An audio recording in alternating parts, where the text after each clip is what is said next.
This is how you're going to connect to smart locks in Airbnb. Smart locks allow guests to check themselves in without you needing to meet them. So first thing, you're going to head over to your airbnb.com/hosting. Now from here, you're just going to head over to your listings. So you just click on the listings tab right here at the top of the screen. And then from here, you're going to choose the listing of your choice.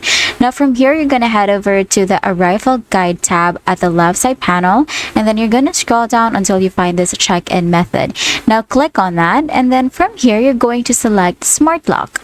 Now you're going to click on smart lock, and then you're just going to add a smart lock right here. So you're going to have to add any important details for getting inside your house. So this info will be shared with guests 24 to 48 hours before check-in. Now if your lock is compatible, just follow the prompts to link your locks app like August or Yield to Airbnb, and this will automatically send a unique code to your guests before they arrive. So all you have to do is to just click on save right here, and that's it. Your smart lock will now be added. If this video helped you, please don't forget to like the video and subscribe to the channel for more videos like this.